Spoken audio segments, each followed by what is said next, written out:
Si Sonny Angara ang bagong kalihim ng kagawaran ng edukasyon.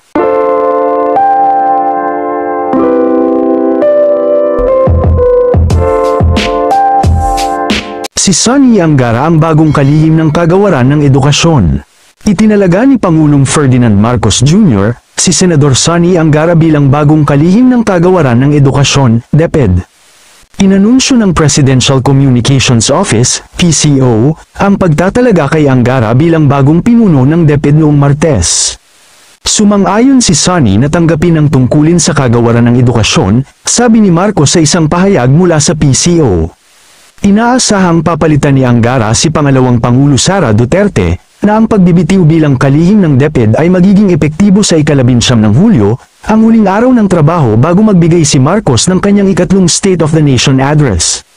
Sa isang pahayag noong Martes, nagpasalamat si Angara sa Pangulo sa pagtatalaga sa kanya. Anupat sinabing ang portfolyo ng edukasyon ay isang mahalagang responsibilidad na kanyang tinanggap ng may kababang loob at malalim na pangunawa sa tungkulin.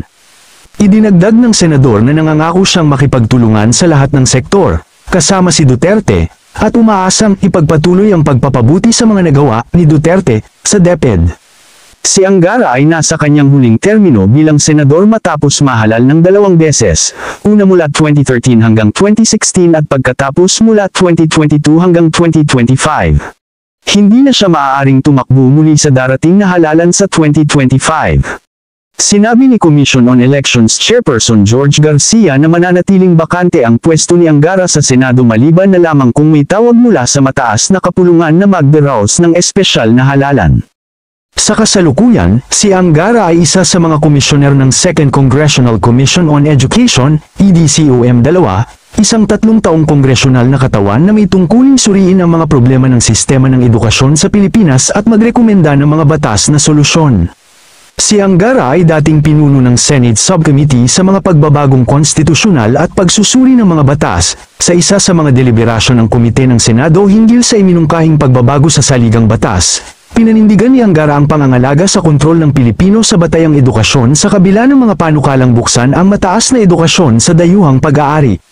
Bilang dating chairman ng Senate Committee sa Kabataan, siya ay nagsulong ng mga reforma sa Sangguniang Kabataan, SK, kabilang ang pagbibigay ng buwanang honoraria sa mga miyembro ng SK, sekretarya, at mga tagapamahala, ayon sa kanyang bio sa website ng Senado.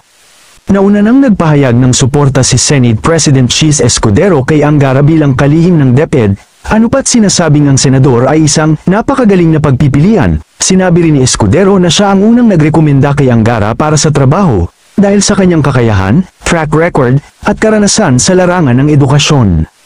Binati rin ni Senador Sherwin Gatchalian, ang tagapangulo ng Senate Basic Education Panel, si Angara, anupat tinawag siyang isang dedikadong tagapagtanggol ng edukasyon, na magdadala sa DepEd ng kasanayan at pamumuno na kinakailangan upang may sagawa ang mga reforma sa sektor ng batayang edukasyon.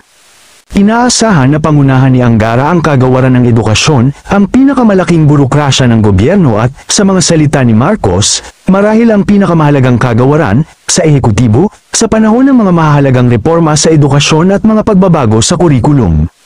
Ang DepEd ay maglulunsad ngayong taon ng unang yugto ng implementasyon ng matatag na kurikulum, na layuning pigilan ang pagkawala ng kita at dagdagan ang kasanayan ng mga mag-aaral sa numerasiya at literacy sa mga unang taon.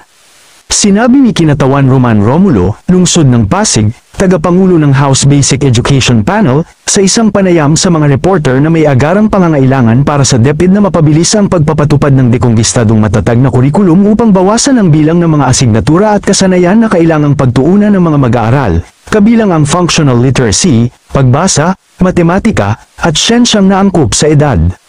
Bago ang pagtatalaga kay Angara, siya ay isa sa mga mambabatas at mga eksperto sa edukasyon na inendorso ng 2 pribadong sektor-led na mga grupo ng advokasya sa edukasyon upang mamuno sa DepEd, ang Philippine Business for Education, PBED, at ang Coordinating Council of Private Educational Associations of the Philippines, COCOPEA.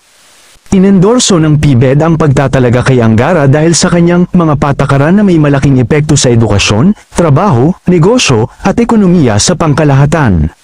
Sa isang bagong pahayag noong Martes, tinanggap ng PBED ang desisyon ni Marcos na pumili kay Angara upang mamuno sa kagawaran ng edukasyon, anupat sinasabing ang mabilis na pagtatalaga niya ay kinakailangan upang maiwasan ang anumang hadlang sa edukasyon ng mga mag-aaral. Kinikilala namin ang kahalagahan ng pagbibigay diin sa kasanayan kaysa sa mga pampulitikang konsiderasyon sa pagtatalagang ito. Sa pundasyong ito, inaasahan na si Senador Angara, bilang isang politiko, ay gagamitin ang kanyang kasanayan sa politika upang mag-navigate sa mga proseso ng batas, magtayo ng mga partnership, at makakuha ng mga mapagkukunan at suporta para sa mga mag-aaral at guro, sabi ng PBED. Ang ama ni Angara, ang yumaong Senador Edgardo Angara, ay nagsilbing Pangulo ng Universidad ng Pilipinas mula 1981 hanggang 1987.